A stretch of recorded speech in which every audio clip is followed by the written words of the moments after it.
Welcome back to the Student Athlete Performance Podcast. I'm your host, Nick Lemke. Today we're doing things a little bit different. This is actually a solo episode. I have no special guest on here, but we're going to be talking about something that's really, really important. This is going to be one of the most difficult episodes for me to record because we're going to be talking about grief, depression, suicide, and mental health in general. This is for parents and coaches as much as it is for the athletes and the youth. And as a male, we're also going to have to address the male problem. So if you're a male, definitely be listening because we need to address the fact that 80% of suicides are male and that on average, males live about 5 years less than females. And I think these two statistics relate to each other in some ways. Obviously, this is a difficult topic for some ears to hear. So parents, if you have kids in the room, if they're middle schoolers, honestly, I do feel like they can get some things out of this. My journey started in 5th grade. And so some of them, who knows, might be struggling with some of these things as well. I'm going to be sharing some tips and resources at the end as well. And so, this isn't just information. This is also, hey, here are some things that we can do about it. You might be wondering why I'm doing this on a podcast for student athletes. Well, it's happening all too often with our youth, and that's athletes included. It's no secret too that college and pro athletes are struggling with this as well. We see the examples of different college athletes, pro athletes who are struggling with drugs, with committing suicide, with dying from overdoses, all these different things. And so this is a problem that we need to address early. And a lot of it is because it's already happening in our high schoolers and even younger than our high schoolers. There are 13-year-olds, there are young children who are committing suicide. I wanted to acknowledge a recent tragedy where a high school athlete, baseball player, had already committed to play college ball and he committed suicide. This was just like a few months ago from me recording this. The sad thing is, though, is I actually tried to find that athlete again. And I actually couldn't find the name because there were so many stories of athletes committing suicide. From 13 years old to 18 years old to, again, the adults, there were so many. One of them local to me here in Washington State, but they're really all over the country. And then another reason I need to address this is because this topic hits home with me. This is something I have a direct connection to. Many don't know that I struggled with depression and suicidal ideation when I was a kid. I even attempted to take my own life. And this is something that most of my family had no idea about at the time. Some of them don't even know that I, attempted suicide when I was a kid. But I also share this connection to this topic because both of my parents died of something that I would consider a silent suicide, which we'll talk about here in a sec. So let's get into it. I'm going to start with, again, my story, my background. We're going to talk about that silent suicide, the problem with males, and then we're going to talk about resources and some other details as well. So my journey. So, I mentioned both my parents have already passed. One of them, my mom, passed when I was 6, a couple days before my 7th birthday. And she died of alcohol, which, again, we'll talk about here in a sec. But was raised by my dad most of my life. And I felt really isolated. I felt really alone as a kid. We moved around a lot. So I went to multiple different schools. I was bullied at different points, particularly in middle school. And I really struggled. I felt isolated. I definitely did not feel like I could go to my brother. My brother also, he's 6 years older than me, bullied me on a regular basis. My dad felt like, I couldn't go to him. There's a tendency in our society for the males that we don't go to our males, males don't go to other males for help unless it's like, hey, can you help me go work on my car or something? Like that just doesn't happen. And this was definitely the situation in my family. Now, when I was in 5th grade was when this really hit. And this is, again, this is where I started trying to attempt suicide. Now, I'll be honest, my route to doing it was not effective. It wasn't a knife, it wasn't a gun, it wasn't, the things where a lot of people are killing themselves. It was something where I didn't want to have to feel it. I just wanted to not wake up the next day. And I tried this multiple times, again in 5th grade, in middle school. It was an ongoing struggle for me. I just didn't want to wake up. And again, went through middle school, going into 8th grade. I did start becoming friends with, I started developing a best friend. And even him, I could not talk to about these things because, again, males, we don't talk about these things. These are not the things that we talk about. We talk about video games, we talk about sports, we talk about whatever. But we don't talk about our issues. His house was a safe place for me. His grandparents were nice enough to let me like escape to his house a lot. I spent a lot of time at his house, but it wasn't still a place that I could talk about these things. Now, again, fast forward to 8th grade. I started going to church in 7th grade, started kind of going to different churches, different people, not really making any connections. 8th grade, something clicked. This is where, I felt very unloved through most of my life. And church was the place where I realized, like, hey, I am loved. Like, even if I'm not loved by the people around me, I am loved by God. And I had this hope with that. And so this is a hope that I started to cling to. Doesn't mean I was magically fixed.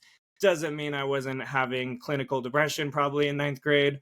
Because I'm sure I had clinical depression if actually I had seen a psychologist, seen a counselor, but I didn't. This was something that I still tried to do on my own. I did have a couple of female friends through the church that I got to know, and they were people I could confide in, and they were people who encouraged me. There was 2 specific ones who really helped me get through 9th grade. This was when, again, I went to a new school. I had been in the same school for 4 or 5 years, which was like a record for me, and then had to go to another school and went to 2 different schools in 9th grade, technically, 2 different districts. And so, again, I was feeling isolated. I was feeling alone. I was feeling just off. And so, again, this is something where, again, through high school, still struggled, still had some challenges, but it was slowly getting better. I was finding hope. I wasn't seeing counselor, didn't go through all those things because, again, I didn't talk to my dad about these things. I tried to solve these problems through other means, like many of us guys do, especially. We try to find other things to mask our pain, but it always comes back in the end. We always end up feeling it. And so, again, it wasn't until I was an adult where I started to work out these issues, started working out these feelings, started working out those things. And I know I still have a lot of work to do, but it was still something that I constantly struggled with.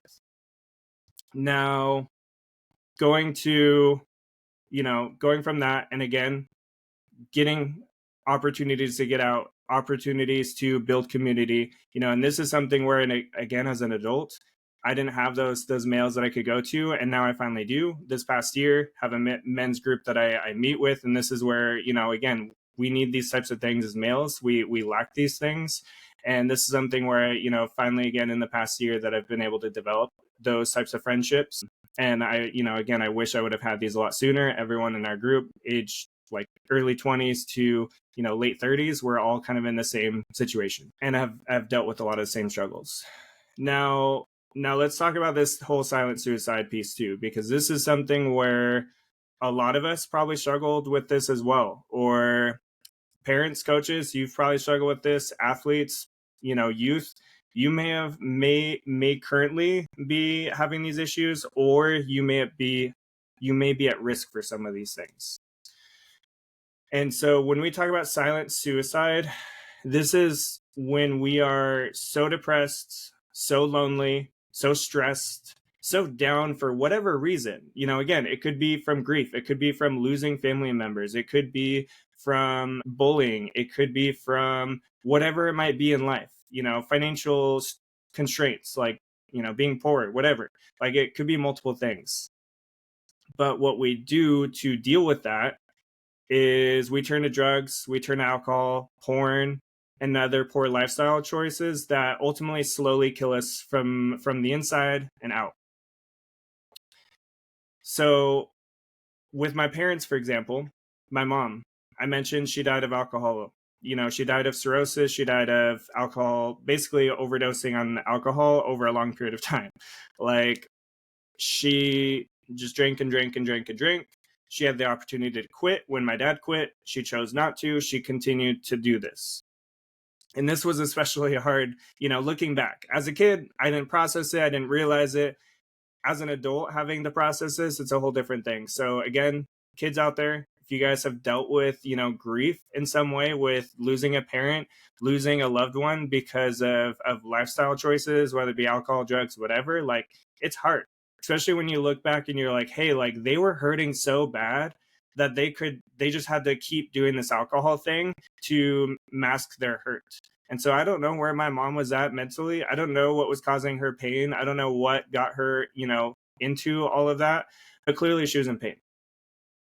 And then you go to my dad. And, again, this is somebody I got to know for a while.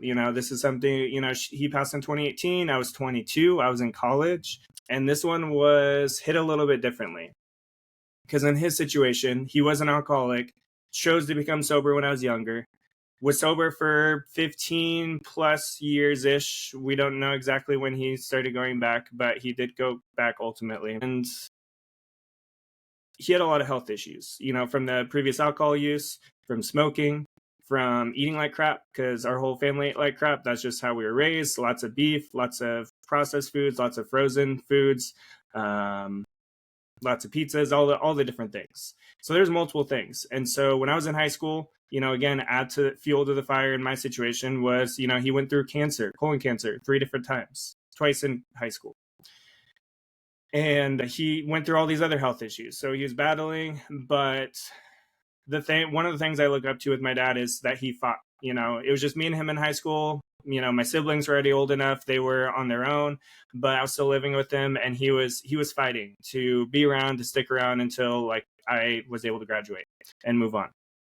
But his last couple years of life, he started struggling, and this is where I'm away at college. He moved even further away, so we were about 4 hours away from each other, which meant we only saw each other a couple times a year versus seeing each other every single day for several years.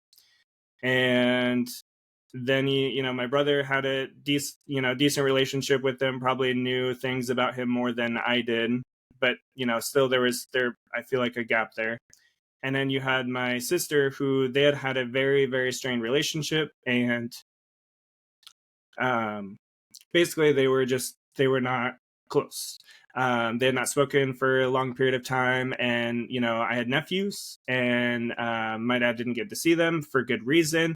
There's a whole thing about that, but basically, my dad was in a lot of pain. And going into 2018, so he died in June of 2018, February 2018, and sorry, I really feel like I need to give this full picture here for you guys to understand just how much people can go through pain and that struggle, and how much it can really tear our bodies apart. And so February 2018, his older sister, who was his best friend, person he went to when all the things were difficult, who also fought cancer whenever he was fighting cancer. Somehow it always aligned, her breast cancer, his colon cancer. And she passed. The cancer got to a point where it got to her lungs. She got fluid in the lungs, and that was it. And so this was a tipping point. And sorry, a lot of us have tipping points. When we look at the suicide instances for people, everyone has these tipping points. Everyone has this point where, hey, somebody bullied them in a certain way and something snapped. They lost somebody and it snapped. Like, something snapped in every person. And this is where, again, my dad was slowly ultimately killing himself over a long period of time, and we knew like he had limited time to live. But this was the tipping point. Every time I saw my dad after that, he was, barely, like, he was with a cane the next time I saw him, at the funeral. And then the next time I saw him, I'm helping him to the bathroom. And then the next time I see him, he pretty much can't even like walk. Like, he was just slowly deteriorating at that point because he had lost the one person he could go to. And then in, June, he got pneumonia and pretty much had total organ failure. Like I said, smoker, alcoholic, all the things. So really the only thing that was like salvaged was his eyes at that point when you're talking about organs. And so yeah, he passed, and that was that. But the thing I want to highlight here is, again, this is something where my dad was a pull yourself up by the bootstraps kind of person. Most of our males in our life, our parents, our friends, whatever, we again don't talk about these things. Even women, I know there are women out there who also don't talk about these things. These are things that we have to talk about. And again, when we go back to that statistic, 80% of males, or 80% of suicides are males. That's because we're not dealing with our issues. We're not appropriately dealing with this stuff. And when we go back to, also, when we live 5 years less than the average female, yes, there's probably other things, like, again, our diets, our activity, whatever. But I think a lot of this has to do with, again, the mental health piece, the fact that we have a cancer basically inside of us, and that cancer is the thing that we don't talk about. There's physical cancers, there are things that we can see, measure, whatever, and then there are cancers that eat us from the inside out. And those are, again, the things, for example, like my dad was battling with that grief. And like a lot of us deal with, again, with the bullying. A lot of you athletes can attest to the experience of being bullied, or youth in general. A lot of you guys have those different pressures, those different challenges. And these are cancers that if we don't deal with it, it's slowly going to eat us alive. And when I look back at where my dad could have been, or my mom could have been, if they would have sought help, I think it would have been a whole different story. If they could have actually, had the right support network, I don't believe who my dad was around at the time when he passed was the right person for him to be around, because they enabled his alcohol use. And so that's the thing. We have to seek the right kind of help. We have to be around the right people. If we surround ourselves with people that tear themselves down, or tear down life, or tear down people, like, that's ultimately going to tear us down. But we also need to seek help. We also need to, seek therapy. As much as I, don't want to talk about it, don't like talking about it, it's like, it's one of those things that we have to talk about. And when we look at the most successful people in the world, like, I know several business people directly who are very well off, who every single one of them are like, go to therapy, go to therapy, go to therapy. Like, that's their, like, one of their big pieces of advice for all these different people, that when they were able to be more successful and more joyful and more fulfilled in life, it's when they actually sought help. And so this is one of the things where we have to do this. We have to deal with this stuff, because, who knows where we could have been, where I could have been, if I would have gotten the help a lot sooner. And so, again, this is something we really need to seek out and really stress, is we've got to find help. And it doesn't have to be from, maybe we're not ready to see a counselor. So, hey, maybe seek out friends like I did. Seek out friends, or seek out people that you trust, a friend, a coach, somebody that you can talk to, that will listen to you, that you can trust, even if it's not a therapist right away. I still think we all need to see a therapist. I think every single person in America needs a therapist. But it's one of those things that we need to start somewhere. And, again, I started with friends. I started with people I could go to, when I started developing those friends that I could trust. But here's some other things. For the athletes, I really want to highlight things that we need to do differently. Identity is one of them. Don't place your identity solely in sports. Just like I will not put my sole identity into my business, into being successful in this specific business, because it's got to be a lot deeper than that. If we get injured as an athlete and our identity is in the sports, that's where we fall apart. This is where a lot of athletes fall apart, when they lose their sport. And, this is something we've got to address. And this is the same with anything that we want to do in life, whether we want to be successful in business, whether we want to get married and do all these things. We cannot place our sole identity in those things. We can put our identity in being great in general. So maybe, hey, we want to be great. Choose that over being great at a specific sport.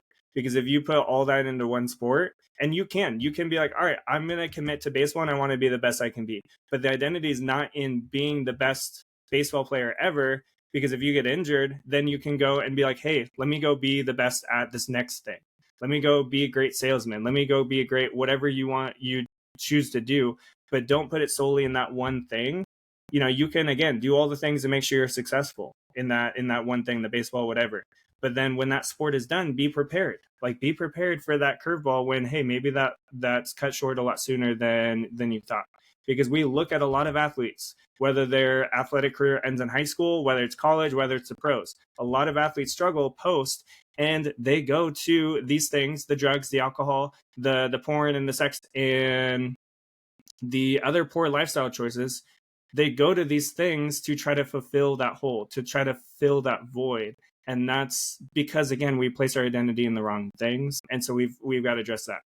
The next piece of it is forgiveness. This is something that took me years to do. This is something, when I talk about the people who bullied me, talk about the people that really ultimately pushed me towards the edge, I did not forgive them truthfully for many years. I moved past and I continued to go on, whatever, but I didn't fully forgive them, including my brother. This was something I had to work through, and it took me time to be able to say, hey, I actually forgive you, and I can move on from this, and like, let's move forward, because it's a challenge. And so forgiveness, I think, is a crucial part of letting go. It doesn't mean you forget. It doesn't mean that person's going to be your best friend now. But it means that you release that cancer that was inside of you from them. You release that, and that's out of your body, and you feel free and you feel let go from that. One of the examples I want to give for this. So some of you guys know the rapper NF, especially you younger audience. You guys know NF. So for those who don't know rap, don't know NF, just stay with me here. So NF lost his mom when he was 18, before graduating high school. In 2009. 2016, he released a song called How Could You Leave Us? And that one talks about his raw pain, his confusion. It talks about, like, why would you leave us here? Again, it's that silence. I mean, hers was like a direct suicide, basically. She overdosed on drugs. But that's the thing, is a lot of both of my parents, in a way, they slowly were killing themselves through alcohol and other things. And so, there's this raw, like, how could you leave us here? Like, why would you leave us behind? Us referring to him and his younger sisters. He had this raw pain even years later. But then, as you listen to his music more, and you look at, or if you don't listen to his music, just look up the lyrics. How could you leave us? Look at the lyrics if you don't listen to rap. And then look at the lyrics of his song, Mama. And it shows his progression towards understanding, towards hope, towards forgiveness. The whole album is labeled hope. And he talks about this closure. He talks about this being hopeful that she's in heaven, that she's at peace, and that he will see her one day. But it's more of a joyful, hopeful kind of approach. He's gone through that journey of forgiveness. He's gone through all those things, but he feels so much more free. And you see, again, the journey of NF in his music from his early days, hardcore, like very intense, to now where there's more hope, there's more life. I mean, he's still NF. He's still kind of like an Eminem in some ways, but he's got a whole different approach to it. And heck, even Eminem, like, if you look at his journey, a lot of hate, a lot of anger, and he went through a lot of forgiveness, went through a lot of cleaning himself up, and that's where he really got more hope. So again, these are things that we can really look to as an example. So, again, healing takes time.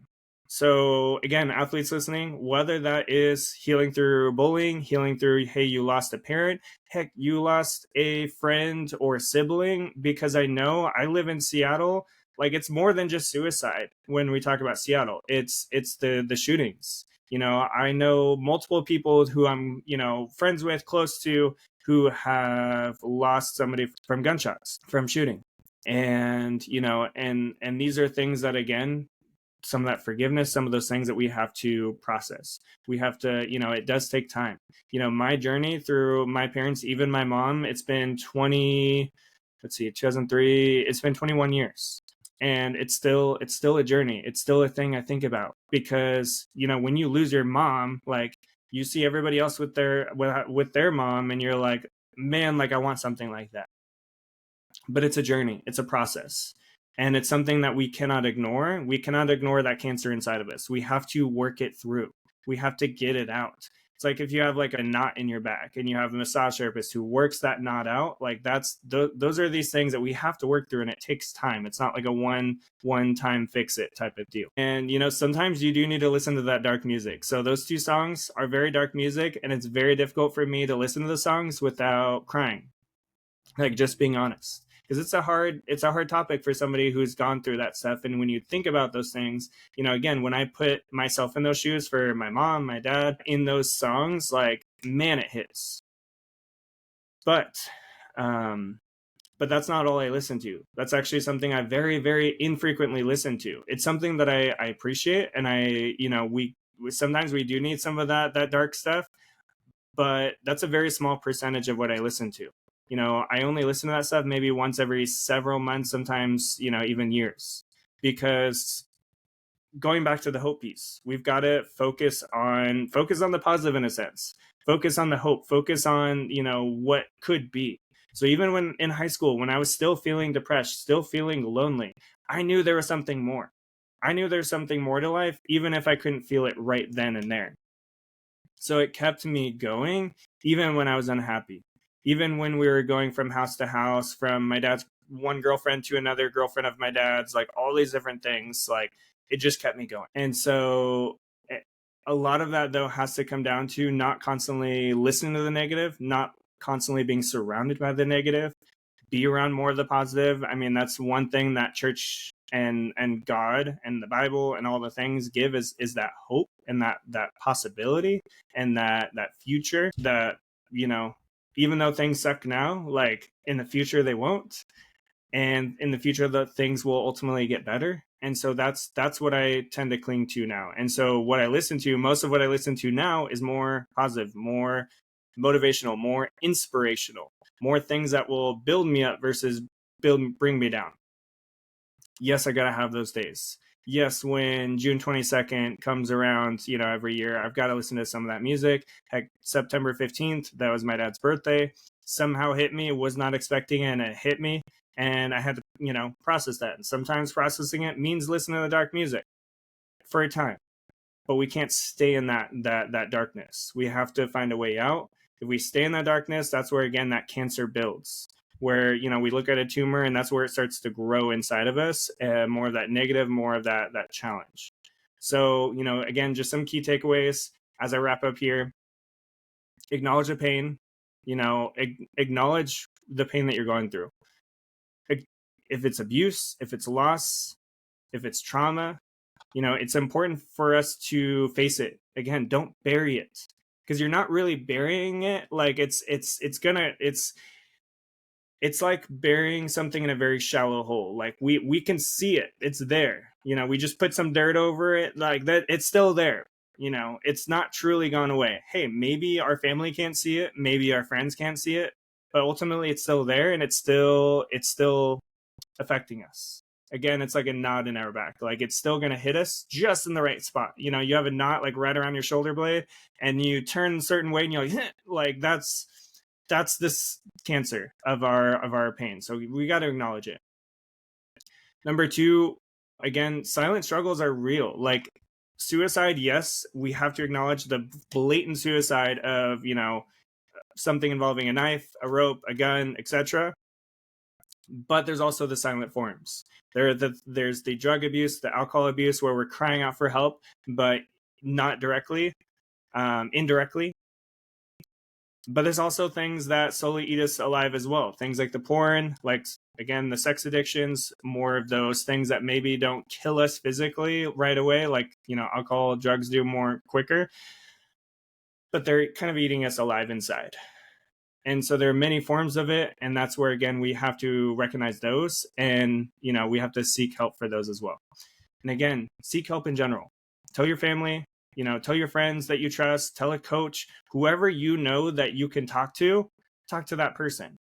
And if you don't know somebody to talk to, then read the description here in this episode, and I'll have some links there of different resources you can reach out to, total strangers, to seek help. And then for those who are a victim of sexual abuse, I know there's some females who have listened to this. I know, again, even males have dealt with sexual abuse. My friend Laura has a podcast called Life with Laura, and she's kind of journeying through this topic and her journey through sexual abuse and how she's gotten through that. And so I definitely recommend that.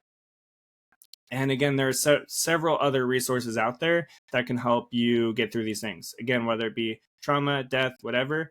And if you want somebody to talk to, reach out to me.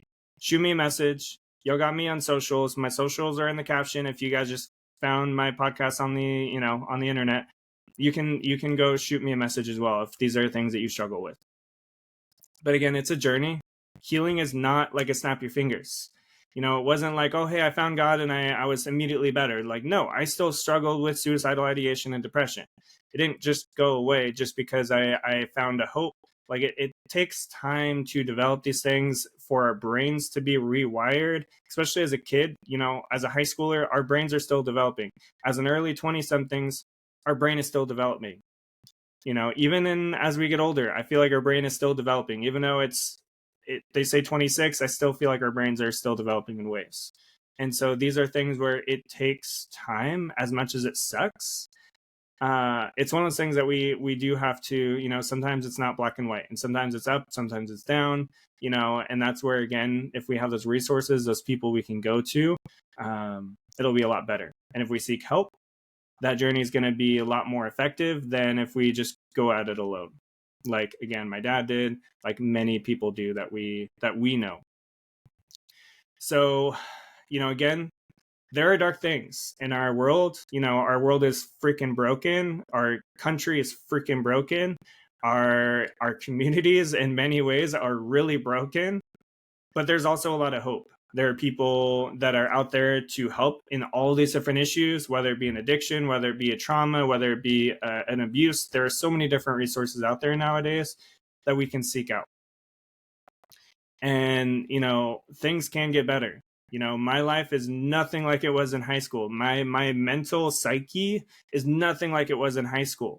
I have overcome a lot of those pains, a lot of those struggles. Doesn't mean I still don't get emotional, because it's not something I typically talk about. Again, I work with athletes. I don't really talk about these things, but it's something we have to talk about because it's happening. There are too many athletes out there, and youth out there in general, and adults, who are either immediately killing themselves like that, or that are slowly killing themselves over time through their choices.